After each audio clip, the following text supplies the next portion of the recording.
குர்ஆன் ஹதீஸுக்கு நீங்கள் விளக்கம் கொடுக்கணும் அப்படின்னா 3 தலைமுறை, நபி ஸல்லல்லாஹு அலைஹி வஸல்லம் காலகட்டம், அதுக்கு அடுத்த காலகட்டம், அடுத்த காலகட்டம். அப்போ அவர்களிடமிருந்து நீங்கள் வந்து தீனுடைய ஃபஹமை வந்து கற்றுக்கணும், குர்ஆன் ஹதீஸுடைய ஃபஹமை கற்றுக்கணும். அதே மாதிரி குலஃபாய் ராஷிதீன்களுடைய அந்த சுன்னத்தும் என்னது நம்ம மேலே இம்ப்ளிமெண்ட் ஆகுது. நபி ஸல்லல்லாஹு அலைஹி வஸல்லம் சுன்னத்து, குலஃபாய் ராஷிதீன்களுடைய சுன்னத், இது எல்லாமே வச்சு தான் தீனுடைய காரியங்களை நம்ம என்ன பண்ணணும், முடிவு பண்ணணும். இந்த ஒரு ஹதீஸு ஒரு ஆள் உட்காந்து பார்க்கும்போது என்ன ஆகுது, இது மாதிரியான தவறான முடிவுகள் எடுக்கிறோம். ஸோ இந்த மாதிரியான விஷயங்கள்ல இருந்து நாம் தப்பிச்சிருக்கணும். ஏன்னா நம்ம எங்கே கொண்டு போய் விட்டுருவோம் அப்படின்னா இந்த இடத்துல கொண்டாந்து விட்டுருவோம். அல்லாஹ் சொல்கிறான்ல 2வது அத்தியாயத்தில் 85வது வசனத்தில், அஃபத்து மினூன பிபாஸில் கிதாபி வ தக்ஃபரூன பிபாஸ், அதாவது வேதத்தில் ஒரு பகுதியை ஏற்று இன்னொரு பகுதியை நீங்கள் நிராகரிச்சிடாதீங்க. அந்த மாதிரி பண்ணீங்க அப்படின்னா உங்களுக்கு உலகத்திலையும் இழிவு இருக்குது, மறுமையில் 2 மடங்கு வேதனை இருக்குன்னு சொல்லி அல்லாஹ் சொல்கிறான். அதே மாதிரி அல்லாஹ் இஸ்லாத்தை பற்றி சொல்லும்போது என்ன சொல்கிறான், 2வது அத்தியாயத்தில் 208 அடிபணிதலில், நம்பிக்கை கொண்டவர்களே அடிபணிதலில் முழுமையாக நுழைந்து விடுங்கள். அதாவது இந்த கட்டுப்படுறதுல என்னை விட்டு விலகி போகிறதுக்கு நீங்கள் முயற்சி பண்ணாதீங்க, எல்லா துறைகளிலும் என்னை அடிபணிது நடக்கிற அந்த போக்கிலே நீங்கள் இருங்க, ஷைத்தானுடைய அடிச்சோடுகளை நீங்கள் பின்பற்றாதீர்கள்ங்கிறான். இதெல்லாம் எதுக்கு சொல்கிறேன்னா, இந்த துனியா விவகாரம் நம்ம பிரித்தது சொல்கிறேன். முடிஞ்ச வரைக்கும் நாம் எப்படி பார்க்கணும் அப்படின்னா, ஒவ்வொரு துறையிலையும் அல்லாஹ்வுடைய வழிகாட்டுதல் இருக்கா, அல்லாஹ்வுடைய தூதருடைய வழிகாட்டுதல் இருக்கான்னு தான் நம்ம பார்க்கணுமே தவிர, முடிஞ்ச வரைக்கும் எஸ்கேப் ஆகிறதுக்கே நம்ம பார்க்குறோம். முடிஞ்ச வரைக்கும் அல்லாஹ்வும் அல்லாஹ்வுடைய தூதரும் தலையிடாமல் இருந்தால் நல்லது. ஏன்னா எங்கள் விவகாரங்களில் சுமை ஏற்படுத்திடுவாங்கிற அந்த மனப்பான்மை முஸ்லீம்கள் மத்தியில் இருக்குது. அது எப்படி தெரியுதுன்னு பார்த்தீங்கன்னா, தொழுவுறதில்லை 5 கால தொழுகை இருக்கு, தொழுவ மாட்டேங்கிறான்ல, கேட்டால் என்ன நினைக்கிறான், சுமையாக நினைக்கிறான், அங்கேருந்து சிரமப்பட்டு வியாபாரத்தை விட்டுட்டு போகணும் அப்படின்னு நினைக்கிறான். அதே ஹலால் ஹராம் பேன்றதை எடுத்துங்க, சிரமமாக நினைக்கிறான். அப்போ இந்த மைண்ட் செட் இருந்தால் நமக்கு என்ன தெரியும் அப்படின்னா, தவறானது எல்லாத்தையுமே நம்ம வக்காலத்து வாங்க ஆரம்பிச்சிருவோங்கிறது ஒரு முக்கியமான ஒரு மேட்ரு. ஏன்னா இது நிறைய ட்ராப்புங்க, இது செம்மையான ட்ராப். இது இப்போ நாளைக்கே வந்து நீங்கள் கரன்சியை பற்றி நீங்கள் வெளியே போய் சொன்னீங்கனாலும் இதே தான் சொல்லுவாங்க. அந்த பேர்ச்சமரம் ஹதீஸை எடுத்து காமிச்சு இந்த ஒரு ஹதீஸை வச்சு இஸ்லாத்துடைய ஒட்டுமொத்த தீனுடைய ஃபஹமை வந்து நிராகரித்து போயிடுவாங்க. இதை தான் அல்லாஹ் சொல்கிறான், யாரேனும் அல்லாஹ்வுடைய சட்ட திட்டங்கள் மற்றும் வழிகாட்டுதல்களுக்கு கீழ்ப்படிய மறித்தால் அவர்களிடம் கணக்கு வாங்குவதில் அல்லாஹ் நிச்சயமாக விரைவானவனாக இருக்கிறான்னு சொல்லி 3வது அத்தியாயத்தில் 19 அல்லாஹ் சொல்கிறான். அப்போ கீழ்ப்படியக்கூடிய அந்த போக்கு இருக்குல்ல, நம்ம இடத்துல டாமினேட் பண்ணிகிட்டே இருக்கணும்.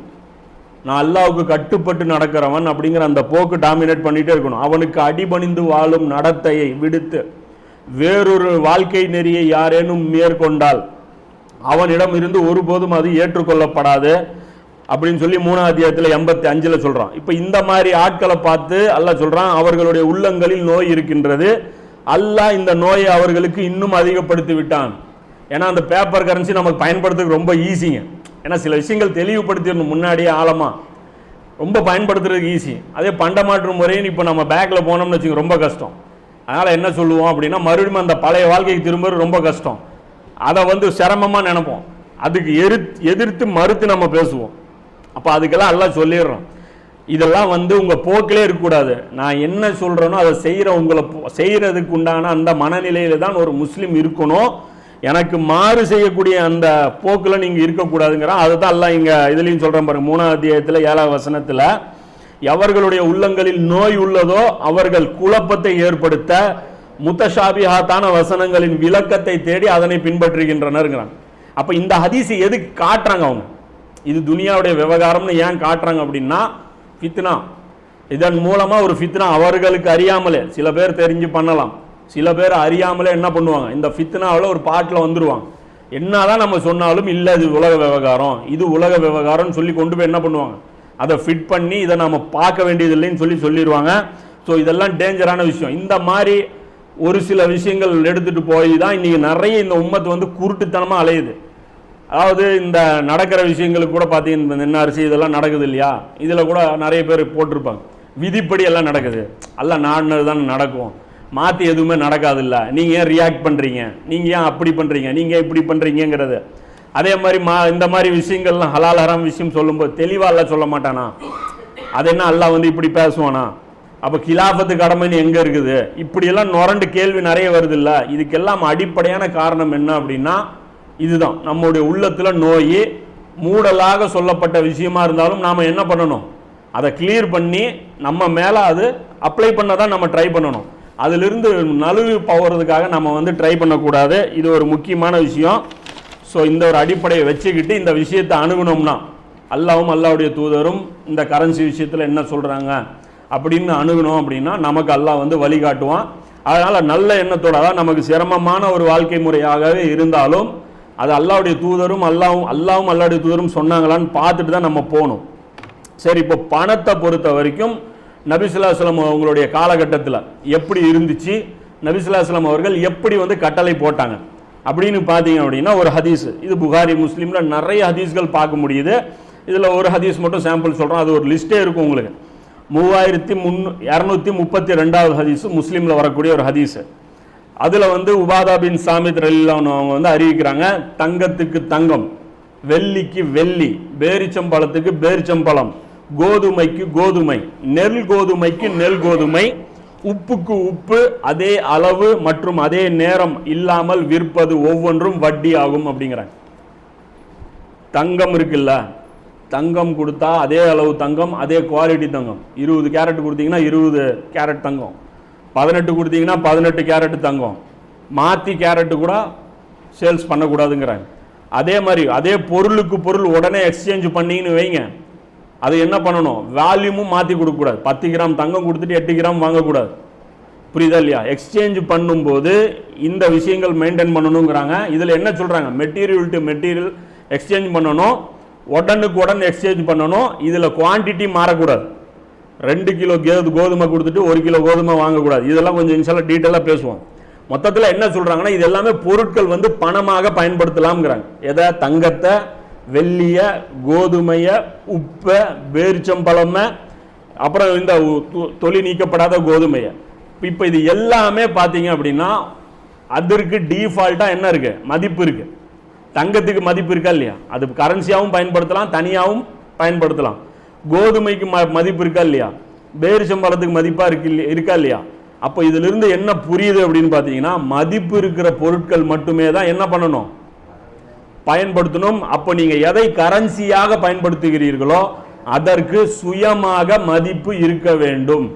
இப்போ இன்னைக்கு இருக்கக்கூடிய ரூபா நோட்டுக்கு சுயமா மதிப்பு இருக்கா?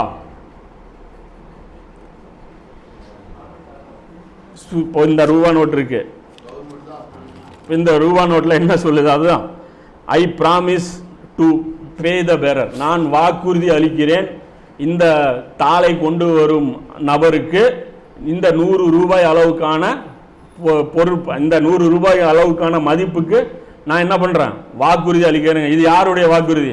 அல்லாஹ்வும் அல்லாஹ்வுடைய தூதருடைய வாக்குறுதியா? வானத்திலிருந்து வந்த வாக்குறுதியா? மோசடியான வாக்குறுதி. குர்ஆன்ல அல்லாஹ் சொல்றான்ல, சைத்தான் பத்தி சொல்றான்ல, நான் வாக்குறுதி கொடுத்தேன் ஆனா நழுவிக்கிட்டேங்கிறான். நவம்பர் 8ஆம் தேதி ஒரு சைத்தான் நழுவிச்சு, தெரியுமில்ல? 2016 நவம்பர் 8ஆம் தேதி என்ன சொல்லிருச்சு, இன்னைக்கு நைட்டோட இந்த பேப்பருக்கு எந்த ஒரு வேல்யூவும் இல்லை அப்படின்ட்டுச்சா இல்லையா? 8 மணிக்கு வந்து 1000 ரூபா தாளும் 500 ரூபா தாளும் என்ன சொல்லிச்சு, நான் வாக்குறுதி கொடுத்தேன், எல்லாரும் நம்பி உங்களுடைய பீரோக்கள் அடுக்கி வச்சிங்க, அந்த வாக்குறுதியிலேருந்து நான் வாபஸ் வாங்கிக்கிறேன், நீங்கள்லாம் நடுத்தெரு வந்து நில்லுங்கன்னா அடுத்த நாள் நம்ம என்ன பண்ணோம், ரோட்டில் போய் லைனில் நின்னோம். அப்போ சுயமாக இதுக்கு மதிப்பு கிடையாது. இதை எடுத்துகிட்டு போய் நீங்கள் உக்காந்துக்கிட்டீங்க அப்படின்னா இதுக்கு ஒரு வேல்யூமே கிடையாது, இது வெறும் பேப்பரு. இந்த ஷைத்தானுடைய உத்தரவாதம் இருக்கிற வரைக்கும் இது செல்லுபடி ஆகும். ஆனால் நபி ஸல்லல்லாஹு அலைஹி வஸல்லம் என்ன பண்ணுறாங்க, இதை இப்படி பயன்படுத்தணுங்கிறாங்க. இது ஒரு முக்கியமான உசூல் ஆச்சா? அப்போ மெட்டீரியலுக்கு சுயமாக அதுக்கு வேல்யூ இருக்கணுங்கிறது ஒரு முக்கியமான உசூல். எதை வேண்டுமானாலும் கரன்சியாக பயன்படுத்தலாம், எதை வேண்டுமானாலும், ஆனால் அதுக்கு வேல்யூ இருக்கணுங்கிறது தான் கண்டிஷன். நீங்கள் எந்த பொருளை வேணாலும் கரன்சியாக பயன்படுத்தலாம், அது கவர்மெண்ட்டுக்கு அதிகாரம் இருக்குது, ஆனால் அந்த பொருளுக்கு மதிப்பு இருக்கணும். இதிலே வந்து நபி ஸல்லல்லாஹு அலைஹி வஸல்லம் வட்டியை பற்றி சொல்கிறாங்க பாருங்க. பொதுவாக நம்ம வட்டினா என்ன நினச்சி வச்சுருக்கோம், வட்டினா என்ன நினச்சிட்டு இருக்கோம், கடனில் தானே வட்டி இருக்குன்னு நினச்சிட்டு இருக்கோம்.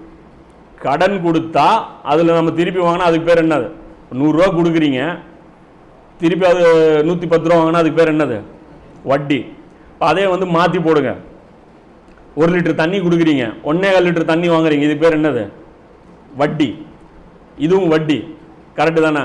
இப்போ இது மாதிரி ஒரு பொருள் கொடுக்குறீங்க, கொஞ்ச நாள் கழித்து திரும்பி வாங்குப்போ அந்த டைம் பீரியட் வருது இல்லை, அதில் தானே வட்டின்னு நினைக்கிறோம். ஆனால் பாருங்கள், நபி ஸல்லல்லாஹு அலைஹி வஸல்லம் அவர்கள் உடனுக்குடன் மாத்துறதுலேயே வட்டி இருக்குங்கிறாங்க. அதுதான் இந்த ரூபா நோட்டு வர்றது. அந்த வட்டியில தான் இந்த ரூபா நோட்டு வருது.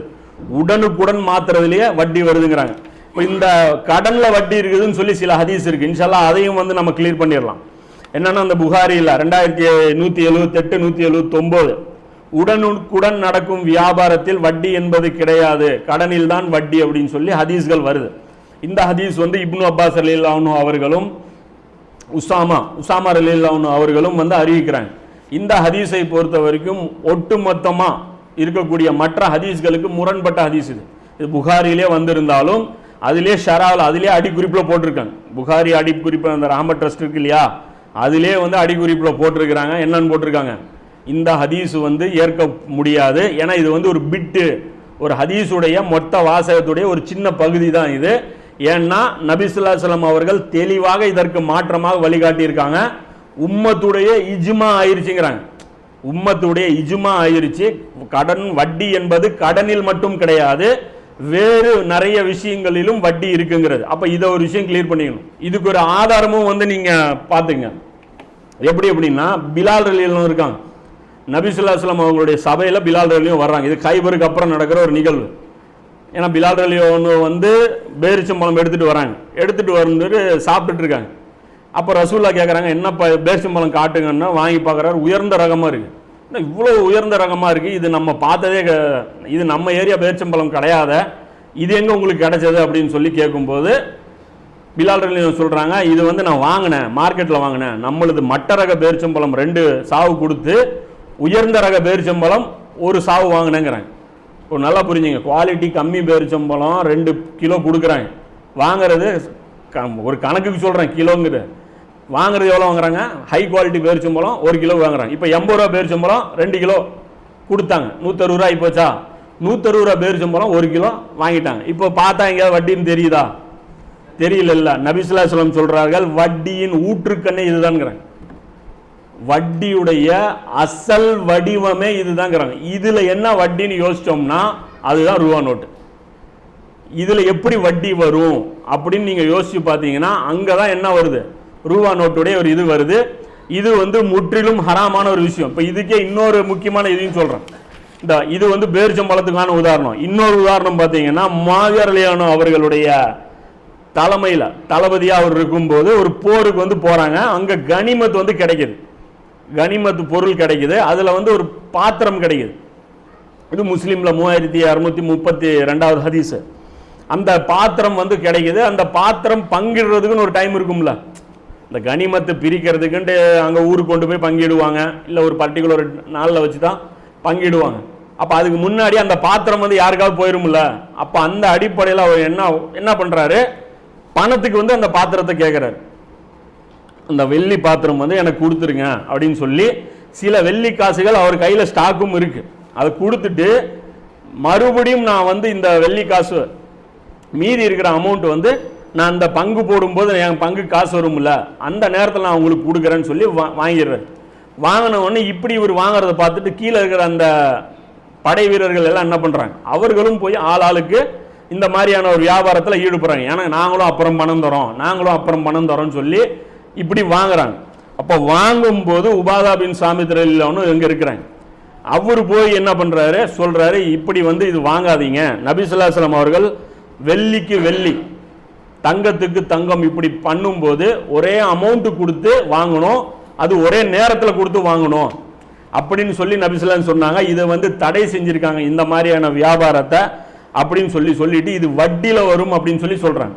இப்போ நேரம் மாற்றி வெள்ளி கொடுத்தாலும் அது என்னது, வெள்ளிக்கு வெள்ளி. இப்போ உதாரணத்துக்கு இதோடைய விலை வந்து 100 வெள்ளின்னு வச்சுங்க, 100 வெள்ளிக்காசு இந்த சொம்புடைய விலை.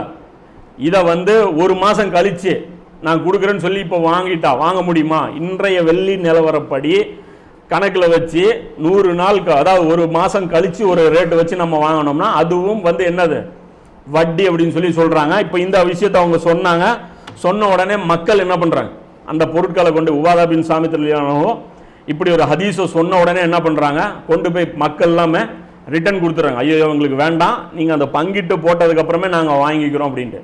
அப்போ இப்படி சொன்ன உடனே முஆவியா எதிர்ப்பு தெரிவிக்கிறாங்க. என்ன சொல்கிறாங்க, என்ன ஆச்சு, சிலருக்கு ஹதீஸ் ஹதீஸ்னு சொல்லி ஆளுக்கு வாய்க்கு வந்ததெல்லாம் சொல்லிட்டு இருக்கிறாங்க. நபி ஸல்லல்லாஹு அலைஹி வஸல்லம் கூறினார்கள் என்று பல ஹதீஸ்களை அறிவிக்கிறார்கள். நாங்களும் நபி ஸல்லல்லாஹு அலைஹி வஸல்லம் அவருடைய தோழமையில தான் இருந்தோம். இந்த மாதிரிலாம் ஹதீஸ் நாங்கள் கேள்விப்படவே இல்லை. என்ன ஹதீஸ் ஹதீஸ்னு சொல்லிட்டு இருக்கிறீங்க அப்படிங்கிறாங்க. அப்போ அவர் சொல்றாரு, நீங்க ஏத்துக்கிட்டாலும் சரி ஏத்துக்கலைனாலும் சரி இதுதான் ஹதீஸ். மறுபடியும் எந்திரிச்சு அறிவிச்சுட்டு இதுதான் ஹதீஸ், இது கண்டிப்பா இது வட்டியில தான் வரும், இதை வந்து நீங்க வாங்குறது நான் அனுமதிக்க மாட்டேன் அப்படின்னு சொல்லி நான் சொல்றதை சொல்லிட்டேன். நீங்க என்னை நைட்ல இங்கே கழட்டி விட்டு போனா கூட நான் அதை பத்தி நான் கவலைப்பட மாட்டேன். நீங்க இருட்டில் என்னை இங்கே, அவர் தானே படத்தளபதியே, இது இருள் கவ்விய ஒரு நேரத்தில் என்னை இங்க விட்டுட்டு போனீங்கனாலும் நான் அதை பற்றி நான் கவலைப்பட மாட்டேன் அப்படின்னு சொல்லி உபாதா பின் சாமித் ரலியல்லாஹு சொல்லிடுறாங்க. உபாதா பின் சாமித் ரலியல்லாஹு தெரிஞ்சுங்க, அவர் யாருன்னா 2 அகபாவுடைய உடன்படிக்கையிலும் இருந்தவர். மதீனாவிலிருந்து மக்கா போய் நபி ஸல்லல்லாஹு அலைஹி வஸல்லம் போய் இஸ்லாத்தை ஏற்றுக்கிட்டு சட்டம் தெரியும் அவருக்கு, ஆரம்பத்திலிருந்து அவர் சட்டம் தெரியும். அப்போ வெள்ளிக்கு வெள்ளியும் டைம் லிமிட் வச்சு வாங்குறது என்னது, வட்டி.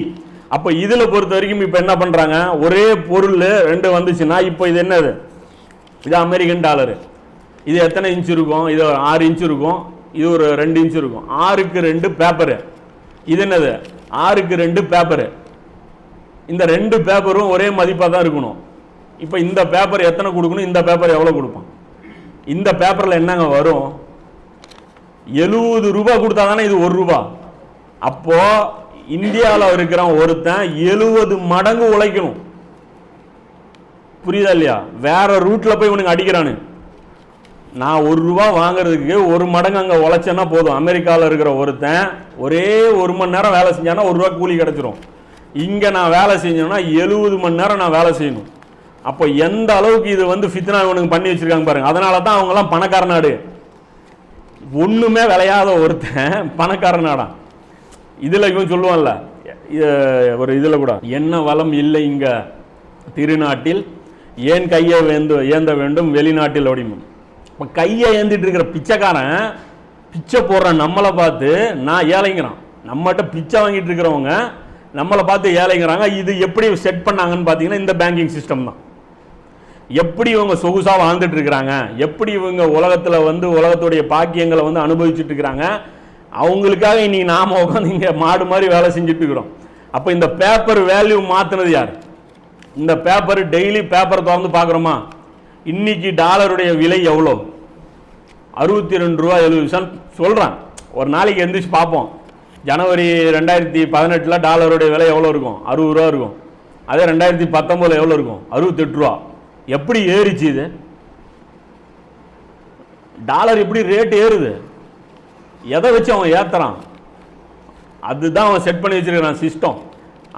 அவன் வைக்கிறது தான் சிஸ்டம். அதில் வந்து நீங்க ஒண்ணுமே அது பண்ணவே முடியாது. அப்போ உண்மையிலேயே இஸ்லாம் சொல்லக்கூடிய கரன்சி, இந்த கரன்சி தான் ஃபித்னாவுடைய கரன்சி. இது சாதாரண கரன்சி கிடையாது. இதை வச்சு இன்னைக்கு முட்டுமொத்த மனித குலத்தையும் என்ன பண்ணி வச்சிருக்கிறான், அடிமைகளா பண்ணி வச்சிருக்கிறான். அப்போ கரன்சி அப்படிங்கும்போது இம்ரான் ஹுசைன் 3 விஷயங்கள் வந்து பட்டியல் போடுறார். 3 விஷயங்கள் இருக்கணும் கரன்சி, அதுதான் கரன்சி. ஒரு விஷயம் உண்மையிலேயே அது மதிப்பு வாய்ந்த பொருளா இருக்கணும். ஒரு பொருள் மதிப்பு, அதுக்குடைய மதிப்பு ஓனா இருக்கணும். 2வது ஒரு இடத்திலிருந்து இன்னொரு இடத்துக்கு கொண்டு போற விதமா இருக்கணும். இப்போ வீட்டுக்கு மதிப்பு இருக்கு, ஆனா கொண்டு போக முடியுமா? நிலம் இருக்கு, அதுக்கெல்லாம் மதிப்பு இருக்கு, ஆனா கொண்டு போக முடியாது. அப்போ ஒரு இடத்திலிருந்து இன்னொரு இடத்துல மூவ் பண்ணக்கூடிய ஒரு விஷயமா இருக்கணும். நம்பர் 2. 2வது அது அல்லாஹ் படைத்ததாக இருக்க வேண்டும். அப்போ செல்வத்துக்கு சொந்தக்காரன் யாரு? இன்னைக்கு யாரு? தஜ்ஜால். அவனை தான் நம்ம இறைவனா ஏத்துட்டு இருக்கோம். இன்னைக்கு செல்வம் வாரி வழங்குறது யாரு? அவன் பாட்டுக்கு பிரிண்ட் அடிச்சு கொண்டாந்து ஒரு சூட்கேஸ் போட்டானா நீ யாரு? பணக்காரன். அவன் நினைச்சா ஒரு நாட்டுடைய பொருளாதாரத்தை மேல தூக்கிட முடியும். அவன் அதான் சொல்றோம்ல, தஜ்ஜால வந்து ஏத்துக்கிட்டா அவன் ஏழை பணக்காரனா இருப்பான், தஜ்ஜால மறுத்துட்டா அவன் ஏழையாயிருவாங்கிறது என்னது? நம்ம நினைச்சிட்டு இருந்தது எல்லாமே ஒரு மந்திரவாதி மாதிரி அவன் வந்து ஏதோ பண்ண போறான், இப்படிதான் கண்ட்ரோல் பண்ண போறான். இதுல தான் நபி ஸல்லல்லாஹு அலைஹி வஸல்லம் வந்து ஒரு ஹதீஸ் சொல்றாங்க. அந்த ஹதீஸ் எங்க இருக்குன்னு தெரியல, இம்ரான் ஹுசைனுடைய புக்ல இருக்கு. இன்ஷா அல்லாஹ் அது கிடைக்கும் போது நம்பர் பார்ப்போம். ஆனா அந்த ஹதீஸ் அவர் குறிப்பிடுறாரு. ஏன்னா அவருடைய வழக்கம் என்ன அப்படின்னா புக்கு கூட சொல்ல மாட்டார், அல்லாஹ்வுடைய தூதர் சொன்னாருன்னு தான் இருக்கும். ஏன்னா ஹதீஸுங்கிறத நம்பிக்கை தாங்க நிக்குது. என்னவா இருந்தாலும் நீங்க புகாரி இமாம நம்பினா தான் அந்த ஹதீஸ் எல்லாம் உங்களுக்கு நிற்கும். அப்போ அவரை நம்பலன்னு வச்சுங்க, அவருடைய கணக்கு அப்படி. என்னை நம்பல அப்படின்னா நான் சொல்ற ஹதீஸ் நீ ஏத்துக்காத. அப்போ நம்பகமான அறிவிப்பாளர்னு அவர் எடுத்துக்கலாமா இல்லையா? இப்போ அந்த அடிப்படையில் அவர் ஹதீஸ் குறிப்பிட்றார். என்ன சொல்கிறாருன்னா, தஜ்ஜாலுடைய ஆயுதங்களில் ஒரு ஆயுதம் வட்டின்னு சொல்லி நபிஸ்லாம் சொன்னாங்க. அப்படி தஜ்ஜாலுடைய ஆயுதங்களில் ஒரு ஆயுதம் எது? வட்டின்னு சொல்லி நபிஸ்லாம் சொன்னாங்கன்னு சொல்லி ஒரு ஹதீஸ் வந்து அவர் அந்த தீனார் திர்ஹம்ங்கிற அந்த புக்கில் வந்து அவர் கொண்டு வர்றார். ஸோ விஷயம் என்னன்னா, இதுதான் இந்த தஜ்ஜாலியத்தான இந்த சிஸ்டம் இருக்குல்ல, இந்த அரசியலில் வந்து ஆன்மீகம் இல்லாத ஒரு கடவுள் இல்லாத ஒரு இறை மறுப்பு சிஸ்டம், இந்த சிஸ்டத்தை யாரை அடாப்ட் பண்ணிட்டீங்களோ அவங்களுக்கு பார்த்தீங்கன்னா கரன்சி வேல்யூ ஏறிடும். இதுதான் தஜ்ஜால் கொழுக்க வச்சிருவான். அதே அவங்களுடைய சிஸ்டத்தை நீங்கள் ஏற்றிக்கலன்னு வச்சிங்க, உங்களை என்ன பண்ணிடுவான், அந்த இதுலேருந்து வெளியே போக வச்சிரும். இப்போ உதாரணத்துக்கு சில